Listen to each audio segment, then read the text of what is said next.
Program ಬಗ್ಗೆ feedback ಕೊಡು ಅಂತ ಕರೆದ್ರೆ ಅವ್ನು ಹಿಂಗೆ ಹೇಳ್ಬಿಡೋದು.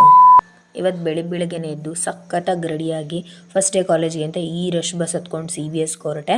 ಅಲ್ಲಿಂದ ಸೆಂಟ್ ಜೋಸೆಫ್ ಕಾಲೇಜ್ ಹತ್ರ ಹಿಡಿದು ನಮ್ಮ ಕಾಲೇಜಿಗೆ ನಡ್ಕೊಂಡು ಹೋಗ್ತಿರ್ಬೇಕಾದ್ರೆ ನನ್ನ ಫ್ರೆಂಡ್ ಸಿಕ್ಕಿದ್ಲು. ಅವಳ ಜೊತೆ ಹಾಯ್ ಮಾಡಿಕೊಂಡು ಅಲ್ಲಿ ಗೇಟ್ ಹತ್ರ ವೆಯ್ಟ್ ಮಾಡ್ತಿದ್ದೆ. ಬಿಕಾಸ್ ನನ್ನ ಫ್ರೆಂಡ್ ಬರ್ತೀನಿ ಅಂತ ಹೇಳಿದ್ರು, ಅವ್ಳು ಬರಲಿಲ್ಲ. ಸೊ ಒಳಗಡೆ ರಿಜಿಸ್ಟ್ರೇಷನ್ಗೆ ಸೈನ್ ಮಾಡಿ ಅವ್ರು ಒಂದು ಸ್ಕೆಡ್ಯೂಲ್ ಪ್ಲ್ಯಾನ್ ಕೊಟ್ಟರು. ಅದನ್ನು ತೊಗೊಂಡು ಹೋಗ್ಬಿಟ್ಟು ಆಡಿಟೋರಿಯಂ ಒಳಗಡೆ ಕೂತ್ಕೊಂಡ್ವಿ. ಅಲ್ಲಿ ನೋಡಿದ್ರೆ 9ಗೆ ಅಂಥೇಳಿ 9:30 ಆದರೂ ಪ್ರೋಗ್ರಾಮ್ ಸ್ಟಾರ್ಟ್ ಮಾಡಿಲ್ಲ. ಆಮೇಲೆ ಹಾಫ್ ಆನ್ ಅವರಿಂದ ಬರ್ತೀನಿ ಅಂತ ಹೇಳಿ ಬಂದುಬಿಟ್ಟು ನನ್ನ ಫ್ರೆಂಡ್ ಹಿಂಗೆ ಕೂತಿದ್ದಾಳೆ. ಆಮೇಲೆ ನಮ್ಮ ಪಕ್ಕ ನಿಮ್ಮ ಕನ್ನಡತಿ ಅನ್ನೋರು ಕೂತಿದ್ರು. ಸೊ ನನಗೂ ಫುಲ್ ಖುಷಿ ಆಯಿತು, ಅವರಿಗೂ ಫುಲ್ ಖುಷಿ ಆಯಿತು. ಬಿಕಾಸ್ ನಾವಿಬ್ಬರು new talents, support the new talents ಅಂತ ಹೇಳೋಕ್ಕೆ ಇಷ್ಟಪಡ್ತೀನಿ. So vlogger meets vlogger. ನನ್ನ ಡೆಡಿಕೇಶನ್ ಹೆಂಗಿದೆ ಅಂದರೆ ಚಾರ್ಜ್ 15% ಇದ್ದರೂ ನಾನು ವೀಡಿಯೋ ಮಾಡ್ತಾಯಿದ್ದೀನಿ, ನನ್ನ ಡೆಡಿಕೇಶನ್ ನೋಡು ಅಂತ ಹೇಳ್ಬಿಟ್ಟು ನನ್ನ ಫ್ರೆಂಡಿಗೆ ಹೇಳಿದ್ರೆ, ನೀನು ಯಾರು ಡೆಡಿಕೇಟ್ ಮಾಡ್ಕೊಂಡ್ರು ನನ್ನ ಫೋನಲ್ಲಿ ವೀಡಿಯೋ ಮಾಡು ಅಂತ ಹೇಳಿದ್ಲು.